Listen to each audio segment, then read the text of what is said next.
Cumprimento a igreja com a paz do Senhor.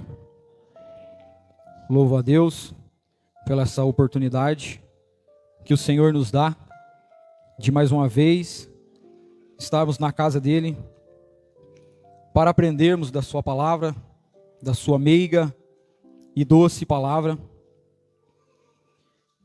Eu queria já estar comunicando aos irmãos que, como é sempre pedido oração em favor da Cecília, em favor da Alice, e hoje as notícias são maravilhosas. A Alice vai passar por algumas sessões, mas os médicos dizem que está muito bom, muito bom. E a Cecília tinha, só no pulmão, ela tinha 14 nódulos. E ontem, na ressonância, os médicos falaram que não tem mais nenhum tumor, nenhum temor. E a Cecília, por protocolo, eles vão fazer mais 2 sessões de quimioterapia. Mas fazendo essas 2 sessões, ela vai estar liberada. Então, é motivo de nós louvarmos a Deus. Essa igreja tem empenhado, temos sentido a dor dos nossos irmãos, e Deus tem feito maravilhas. Então, é motivo de glorificarmos a Deus. Como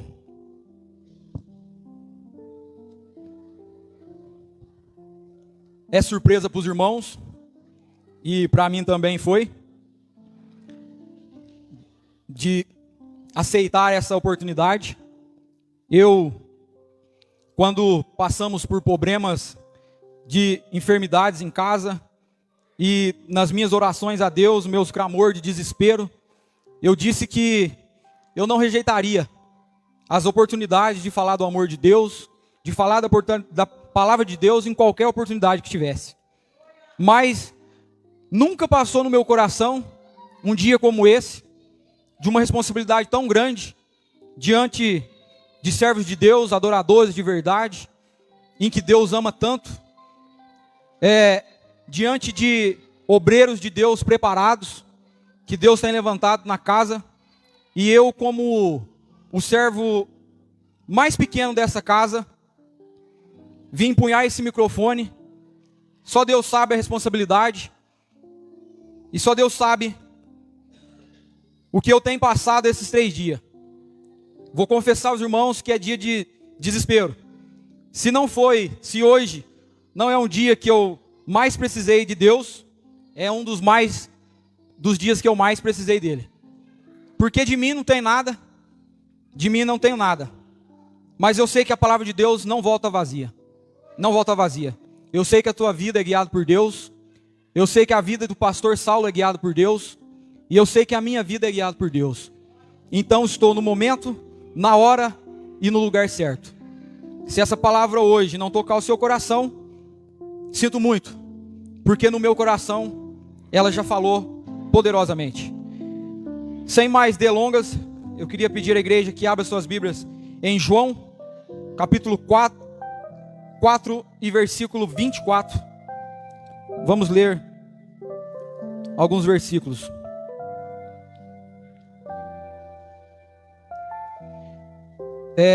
Esse dia eu ouvi um comentário interessante, não me recordo onde, mas eu acho que foi do pastor Saulo, que quando alguém vem pregar ou cantar e pede para os irmãos estar orando, ele diz que não ora. Não vou colocar isso na conta dele porque eu não tenho certeza, mas ouvi aqui esses dias, e por uma parte eu concordei. Mas hoje eu peço que você ore em espírito, para que o seu tempo na casa de Deus seja proveitoso. Porque essa parte de orar, por mim, eu fiz. Então eu peço que você ore em espírito, peça que Deus se faça presente em nosso meio, e que essa palavra chegue até o teu coração. João capítulo 4, versículo 24. Deus é espírito, importa que os que adoram, adorem em espírito e em verdade. A mulher disse-lhe: eu sei que é o Messias, que se chama o Cristo. Eu sei que o Messias, que se chama Cristo, vem. Quando ele vier, nos anunciará tudo isso. Jesus disse-lhe: eu sou eu quem falo contigo. E nisso vieram os seus discípulos e maravilharam-se que estivesse falando com uma mulher. Todavia, nenhum lhe disse: que perguntas? Ou por que falas com ela? Senhor meu Deus e meu Pai, mais uma vez estamos na tua casa, Jesus. Senhor, neste momento eu peço, ó Pai, que o teu Espírito Santo venha tocar vidas. Deus, como já mencionei nessa noite, Senhor, se não for uma das noites que eu mais necessito de Ti, Jesus, é a noite que eu mais necessito de Ti. Jesus, se faz presente em nosso meio. Não, Senhor, porque eu estou aqui na frente da Tua igreja, mas porque o seu carinho que Tu tem, meu Deus, com os Teus filhos. Usa-me, Deus, como canal de bênção na vida do Teu povo. É o que eu te peço e te agradeço em nome de Jesus. Meus irmãos, esse texto é um texto que relata um momento de uma encontro de Jesus com a mulher samaritana. E esse texto, para aquela mulher, esse encontro para aquela mulher teve vários resultados. Deus, através do seu filho Jesus, tem um encontro com essa mulher, e essa mulher leva a palavra de Deus adiante e cura algumas feridas. Mas eu quero usar esse texto para nós nos dias de hoje, porque para esse texto ter chegado até nós através da Bíblia Sagrada, é porque ele teria efeito até nos dias de hoje. Essa mulher, ela já reconhece Jesus como profeta, não como Cristo, mas como profeta nesse encontro, porque Jesus manda que ela vai chamar o seu marido, e ela disse: Senhor, eu não tenho marido. E Jesus disse: dissesse bem, porque já tivesse 5 maridos e o que você tem não é seu. E ela reconhece Jesus como um profeta. Mas ela começa essa conversa já levantando algumas dúvidas que paravam em seu coração. Ela disse: Senhor, os meus pais disseram que o lugar de adoração era nesse monte. E a Bíblia nos dá vestígios que esse monte estava falando do monte de Gerizim. E mais, o seu povo diz que é em Jerusalém, onde é o lugar que se deve adorar. E Jesus, ele já defende o povo judeu, dizendo que é em Jerusalém o lugar de adoração, porque foi em Jerusalém que Davi teve a visão de Deus, e logo após o nascimento do seu filho e as promessas de Deus cumprindo, Salomão levanta o templo, aonde o tabernáculo do Senhor foi levantado, aonde Abraão, a Bíblia nos dá relato que foi aonde Abraão levantou seu filho Isaque como sacrifício a Deus. E Jesus, ele defende esse lado, mas para que nós entendamos melhor esse texto e trazermos para os nossos dias, precisamos entender a rivalidade que acontecia nesse momento. Por causa da rebeldia de Salomão, ele tinha explorado o povo com impostos, ele tinha partido para a idolatria, tinha se envolvido com mulheres de Deus pagões, que eram idólatras, e por causa dessa idolatria, levantaram opositores ao seu reino. E quando ele deu essa margem para opositores se levantar, as 12 tribos de Israel, elas foram separadas. E Jerusalém ficou sendo a capital das 2 tribos de Judá, que foi comandado pelo rei Roboão, filho de Salomão. E eles tinham os levitas, que foi levantado na casa de Deus para ser os sacerdotes na casa de Deus, em oferecer o sacrifício pelo povo de Deus. Mas também Samaria se transforma na capital do reino do norte. E no reino do norte, ela é comandada por Jeroboão. Jeroboão já tinha se levantado contra Salomão, ele tinha ido para o Egito nos tempos de Salomão, exilado, e foi acolhido por faraós. E depois, nessa nova brecha, ele vem de novo e assume o reinado das 10 tribos que se instalam em Israel, e tem Samaria por capital. Ele era um rei que tinha afastado da vontade de Deus. Ele não era da descendência de Davi. E com essa divisão, logo à frente, os sírios tomam conta desse reinado e das 10 tribos. E para que eles se fortalecessem, eles começam a misturar os povos, como Deus tinha condenado. Eles começam a misturar os povos e começa a levantar deuses, como no deserto, como tinha sido no Egito. Eles levantaram bezerros de ouro e começaram a implantar naquele povo, que era o povo de Deus, mas agora afastado da vontade de Deus, contra a vontade de Deus, estava sob o reinado desse homem. E eles começam a adorar a Deus, a deuses estranhos, e o povo é impedido de ir até Jerusalém, aonde Deus tinha estipulado como lugar de adoração, e eles começam a defender o seu lado. E agora o rei Jeroboão, ele constrói altares e ele coloca um monte de Geazi como o lugar de adoração. Proíbe o povo, e esse povo que era o povo da promessa, filhos de Deus, com essa mistura, com essa distância, eles não são mais vistos como judeus, eles começam a ser vistos como gentios. Mas essa mulher levanta esse questionamento, e Jesus, ele não leva essa discussão à frente. Ele defende o povo de Judá, os judeus, lugar de adoração, Jerusalém, Monte Moriá. Mas ele leva essa conversa a um tempo adiante. Ele leva essa conversa a um pouco mais à frente de seu tempo. E agora é que nós entramos na história. No versículo 23, diz assim: mas a hora vem, e a hora é, em algumas Bíblias diz, a hora vem e é chegada, em que os verdadeiros adoradores adorarão ao Pai em espírito e em verdade, porque o Pai procura os tais que assim o adorem. Nesse versículo, Jesus leva até a cruz do Calvário. Leva essa conversa até a cruz do Calvário. Por quê? Porque ele sabia que estava terminando uma era e estava começando uma nova aliança de Deus com a humanidade.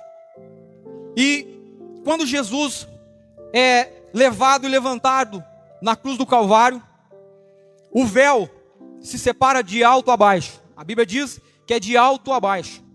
E aqui é o propósito de Deus, mostrando à humanidade que não havia mais separação entre o homem e Deus. Que a presença de Deus não mais estava restrita neste lugar, naquele ambiente. Mas a presença de Deus, ela ia se fazer presente na minha e na tua vida. Agora todo aquele que reconhecesse Cristo como nosso Salvador, seria santuário vivo de Deus. Agora, não mais em um lugar, não mais por um sacerdote de ano em ano, que levantava sacrifício para ele, e para os seus pecados, e para os pecados dos povos. Mas agora, é no seu e no meu coração, todos os dias. Louvado seja o nome de Jesus. O que nós precisamos compreender com esse texto, e aonde eu quero chegar. Hoje, não é mais só aqui na igreja, em que nós temos a presença de Deus. Não. Hoje nós podemos carregar a presença de Deus. Aonde eu e você colocarmos a planta dos nossos pés, o Senhor também se fará presente em nosso meio. E não só isso, podemos transmitir a vontade de Deus. Podemos passar adiante a vontade e a presença de Deus. Hoje, em Atos 17, 24, a Bíblia nos diz que Deus não ia mais habitar em templos feitos por mãos de homens. Ele fez questão de destruir cada um deles que foram erguidos para esse propósito. Uma certa feita, os discípulos, admirando as construções do templo de Salomão, eles ficam maravilhados e qualquer um ficaria, porque eu não sei se algum de vocês teve o privilégio de ver o Templo de Salomão, que é uma réplica muito distante do que foi a maravilha do Templo de Salomão, mas quem teve a oportunidade, dá para ter uma noção da magnitude que era aquele templo. E os discípulos maravilhados com aquilo, e Jesus vem e diz: não ficará pedra sobre pedra que não será derribada. Uma certa feita, Jesus disse: pode destruir esse templo, e eu em 3 dias vou reconstruí-lo. Jesus estava dizendo, na minha pessoa, na tua pessoa, o templo espiritual a qual nós nos tornamos, que em 3 dias de sepulcro, Ele ressuscitou e nos fez santuários de Deus e lugar da morada do Altíssimo. Agora, Deus procura um coração transformado, um coração a qual esteja disposto a obedecê-lo, a segui-lo, mesmo com as nossas fraquezas, mas um coração que confessa a Cristo. Hoje, essa é a morada de Deus. Deus, Ele não está à procura de adoração. Essa mulher estava preocupada com o lugar, preocupada com a fórmula de adoração. Mas Deus não está preocupado com a nossa adoração. Deus, Ele procura verdadeiros adoradores.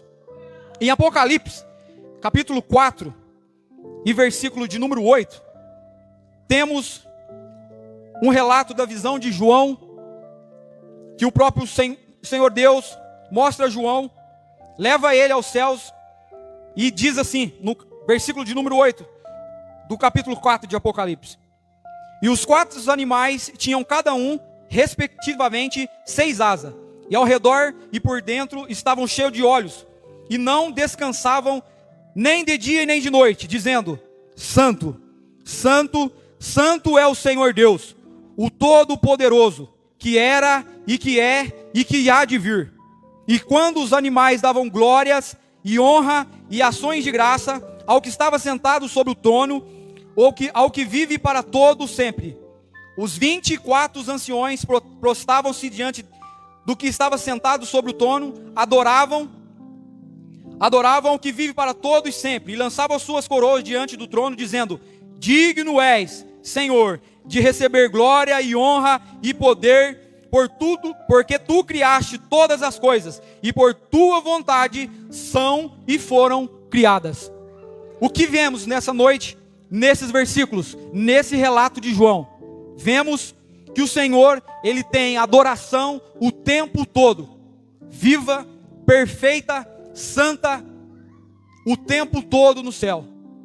Então hoje Ele não vem aqui por mendigar a nossa adoração. O Senhor hoje vem aqui procurar adoradores.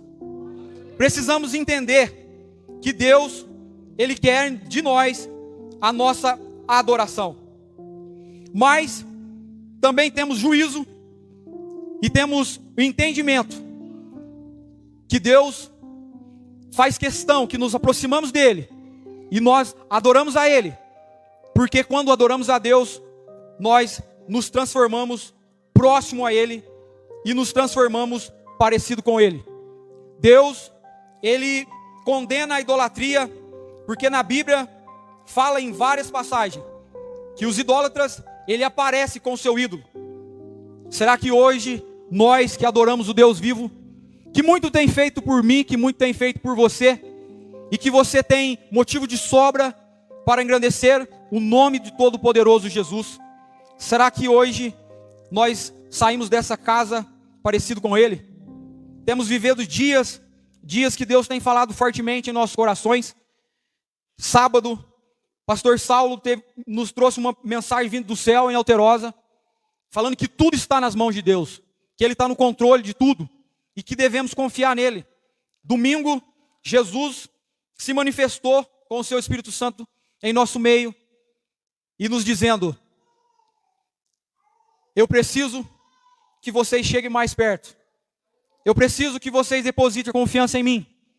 E mais uma vez, Deus nos dá a oportunidade de conhecer aquele que é digno de toda a honra e toda a glória.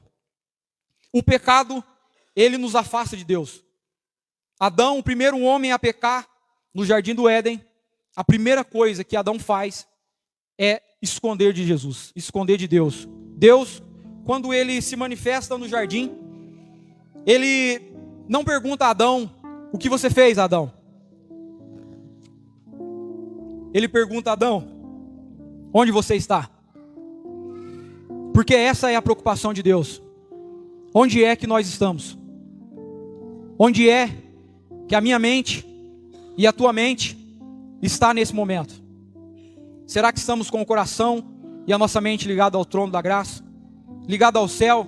Será que quando entramos para dentro dessas quatro paredes, viemos com um propósito de esquecermos todas as coisas, das aflições da vida, que são tantas, e confiamos naquele que tudo pode? Será que nós conhecemos o nosso Deus? Será que prossigamos em conhecer os propósitos de Deus na nossa vida? Essa é uma pergunta que tem que ser feita em nossos corações. O dia mau, ele chega. E ele chega para mim, e ele chega para você. E a nossa fidelidade, ela é colocada em prova todos os dias. Às vezes, a gente passa desapercebido e não vemos que o inimigo, ele está o tempo todo testando a nossa fé, testando a nossa fidelidade. O tempo todo. O nosso inimigo, ele não cansa. Ele não cansa de coagir o crente e de colocar a nossa fidelidade a Deus à prova. E por isso, hoje, Deus me coloca aqui como um exortador, a levar você a pensar: será que nós estamos depositando toda a nossa confiança? Sabemos que o dia é mau, sabemos que o mundo ele vai de mal a pior, e às vezes, como foi dito no final de semana, a lepra vai tomando conta de pouquinho em pouquinho, e o inimigo, ele não é barulhento, ele não vem todo feio, não. Hoje, como sempre eu falo isso para os jovens, ele conhece a nós. Nenhum ser viveu mais junto com o ser humano do que o nosso inimigo. Então ele te conhece. Não pensa porque ele não sabe o que você está pensando, porque Deus não dá esse direito. Mas hoje temos pessoas que conseguem estudar o comportamento humano, e ele sabe que a forma que você está sentado, a forma que você balança sua perna, a forma que você olha, a forma que as suas mãos se movem, ele sabe fazer uma leitura de você. Então, não vamos subestimar o nosso inimigo, porque ele não está brincando conosco. Ele está condenado à perdição eterna. Então, ele vai fazer de tudo para que eu e você também nos perca. E se nós ficarmos desapercebidos e não conhecermos a quem nós adoramos, nós corremos o sério risco de se perder e de sermos envergonhados pelo mundo. Hoje temos visto pessoas que eram de alto escalão no nosso meio, de renome, envergonhado por Satanás, porque se deixa levar, e quando se dá por conta, estão completamente perdidos. Que Deus venha usar de misericórdia com a minha e com a tua vida, para que nos sustentaram nas suas mãos. Temos um exemplo vivo, que veio à memória nesse momento, em Daniel 3, versículo 5, diz assim: quando ouvirdes o som da buzina, do pífaro, das harpas e da sambuca, do saltério, das gaitas, do foles e de toda sorte de música, vós prostrareis e adorareis a imagem de ouro que o rei Nabucodonosor tem levantado. e qualquer que se não prostrar e não adorar será na mesma hora lançado dentro do forno de fogo ardente.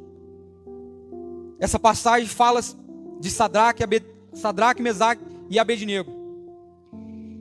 Homens que teve a sua fidelidade colocada à prova. E eles conheciam o Deus que servia. Eles estavam em plena comunhão com Deus. E eles não tiveram medo. A confiança desses homens foram tanta que eles chegaram a confundir o próprio rei. O rei Nabucodonosor, quando eles são levados diante do rei, o rei fala assim, ó, às vezes vocês não ouviram. Essa é a passagem. A Bíblia diz, às vezes vocês não ouviram. E eles disseram, sim, nós ouvimos. O rei disse, não, às vezes eu vou tocar de novo. E aí vocês adoram. Ele disse, não precisa nem tocar, rei. Não precisa nem tocar. Eles dizem assim, ó, versículo 3, 17. E eis que o nosso Deus, a quem nós servimos, que nos pode livrar, Ele nos livrará do forno e do fogo ardente e das tuas mãos. Eles disseram, nós só adoramos, nós só prostramos diante do Todo-Poderoso Rei de Israel. Eles aqui estavam sem as suas identidades, sem os seus nomes, tudo foi tirado. Mas a confiança de Deus, essa ninguém pôde tirar. E às vezes eu e você temos deixado e prostrado diante de coisas muito mais insignificantes. Coisas que às vezes não é nos apresentado a fornalha de fogo ardente, aquecida 7 vezes mais. E nós já estamos negando a Cristo. Às vezes por pouco, por muito menos. É tempo de nós erguermos a nossa cabeça. É tempo de vivermos o que Deus tem preparado para nós. É tempo de nos apegarmos à vontade de Deus, que tem falado poderosamente em nosso meio, que está pronto, está pronto. Ele sempre esteve pronto. E Ele tem fome de justiça e sede de nos transformarmos em verdadeiro adorador. E Deus, como nunca, Ele está pronto. E às vezes, se eu e você se deixarmos ser guiados pela vontade de Deus, podemos andar, viver, caminhar e adorar a Deus com o quarto homem, como foi feito na fornalha. No capítulo 25 diz assim, ó, de Daniel 3, respondeu e disse, eu porém vejo 4 homens soltos, que andam passeando dentro do fogo, e nada há de lesão neles, e o aspecto do quarto homem é semelhante ao filho dos deuses. Aqui, o rei Nabucodonosor, através da vida desses homens, que confiavam no Deus Todo-Poderoso, ele reconhece, e ele diz, agora só há um Deus a qual devemos adorar. Através da vida desses 3 homens. Isto é adoração. O meu e o teu testemunho é adoração viva o tempo todo. Precisamos nos atentar a isso. Na nossa escola de teologia, os nossos irmãos que estavam aqui, lembram dessa passagem? O professor queria elaborar, separou a gente em grupos e queria elaborar formas de evangelismo. E ele levanta um questionamento. Na sua região, lá na onde você vive, no meio dos seus, qual é a dificuldade que você tem para levar o evangelho? E foi separado, se eu não me engano, 6 ou 7 grupos, e cada um levantou uma questão. E a questão que me incomodava e que me incomoda, e eu levantei lá essa questão, foi o testemunho. Hoje, muitos disseram que através da idolatria é uma das barreiras que nós enfrentamos os cristãos enfrentamos de levar o amor de Deus, a palavra de Deus. Mas hoje o Evangelho, ele tem colocado uma semente em cada coração. E com um dedo de prosa que você tem com o cidadão, ele já abandona a sua fé e já começa a concordar com você. Isso tem acontecido comigo e eu tenho certeza que tem acontecido com os irmãos. Hoje é muito difícil, pelo menos num contexto que eu vivo, é muito difícil você achar alguém que contesta a tua fé, que bate de frente com você e queira defender a fé deles. É muito fácil eles partir para o nosso lado. Mas uma das coisas que tem acontecido, quando a gente está falando do amor de Deus, ou quando a pessoa está aceitando o Evangelho, ele apontar o dedo para algumas falhas nossas no meio do povo de Deus. É muito fácil isso acontecer. Eu não sei por que estou falando isso, saiu fora do meu contexto, mas eu sei que Deus, a palavra dele não volta vazia. Então, esse é um dos perigos em que estamos vivendo. O nosso testemunho, a nossa vida, como já foi dito aqui essa noite, nosso testemunho, aonde convivemos, é adoração a Cristo. E quando você está adorando a Cristo através do teu testemunho, a alma se rende aos pés do Senhor. Esse dia vivi um contexto, ali na oficina, Felipe estava presente, começamos a conversar com o senhor. Tá bom? Não estou bom não. Aí nós pensamos, nossa, por que nós foi perguntar? Beleza. Ah, não tá bom? O que está acontecendo? Por que nós foi perguntar de novo, né, Felipe? E foi só complicando. Um senhor já ali dos seus 60 anos, né, Felipe? E ele abriu a sua vida como um livro aberto. Felipe tinha seus afazeres e eu fiquei ali cabucha. E falei, Deus, tem misericórdia. E eu conversei com aquele homem, conversei com ele e ele começou a se abrir comigo e tinha gente perto, incrédulo, e eu afastei deles, chamei ele para um canto e comecei a conversar com ele e Deus foi me dando palavras e esse homem começou a chorar e eu comecei a ficar com vergonha, porque quem olhava não entendia, eu estava constrangido, mas o Espírito Santo de Deus foi falando através da minha vida. E ele disse, eu falei para ele, entrega na mão de Deus. Entrega nas mãos de Deus, confia em Deus, age com amor. Hoje é só o amor. Se você quer perder tudo isso que você ama, é você tomar a atitude que você veio tomar. Era tão sério a atitude, era tão sério a história, que ele falou para mim assim, a minha vontade agora, esse era o desejo do meu coração, chegar em casa e matar a minha filha. Esse era o grau de perigo que a vida daquele homem estava tomando, a proporção que aquele homem estava tomando.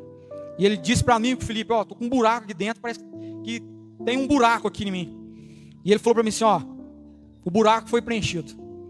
Ele nunca deve ter usado esse termo. Ele repetiu várias vezes e eu achava até engraçada a forma dele repetir. Ele dizia assim, vou entregar na mão de Deus. Vou fazer o que você falou, vou entregar na mão de Deus.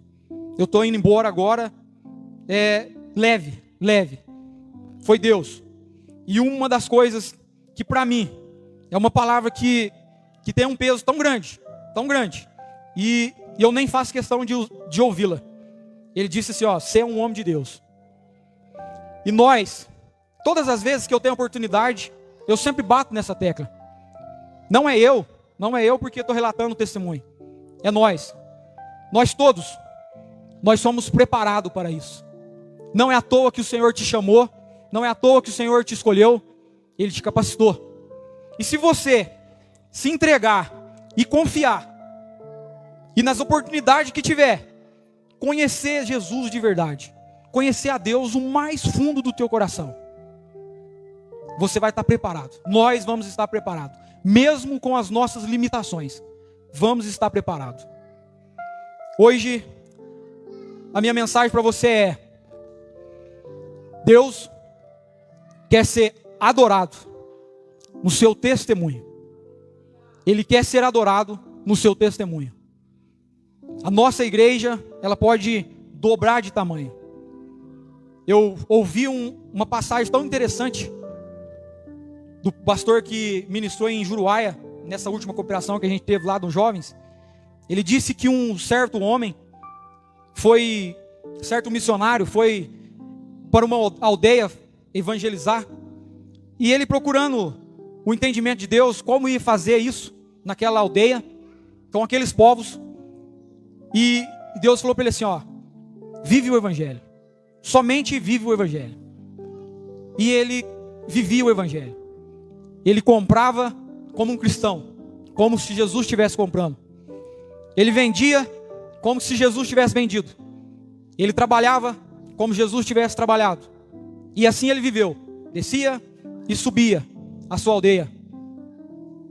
E um dia ele adoeceu, e entrando em contato com os que tinha levado para o campo de missão, eles o recolhem para tratar da sua enfermidade, e eles mandam outro missionário para aquela aldeia, e esse missionário chega com um megafone e começa a anunciar Jesus, numa esquina, na outra, em todos os cantos daquele lugar. Ele começa a falar de Jesus, começa a explicar como é Jesus, por que devemos aceitar Jesus. E numa dessas ministrações, uma pessoa humilde aproxima desse missionário e diz assim, ó, esse Jesus que você estava pregando aí, morava aqui até esses dias. Até esses dias esse Jesus morava aqui. Ele foi embora porque ele ficou doente. Aquele homem, para se parecer com Jesus, ele não precisou pegar um megafone e sair de cima a embaixo. O que eu quero dizer para você essa noite? A sua vida é o caráter de Cristo. A nossa vida é o caráter de Cristo. Precisamos todas as vezes que entrarmos dentro dessas portas, sairmos mais parecido com Cristo. Esse deve ser o nosso propósito. E isto é a mais pura adoração a Deus. Eu agradeço a oportunidade e rogo as orações dos irmãos ao meu favor.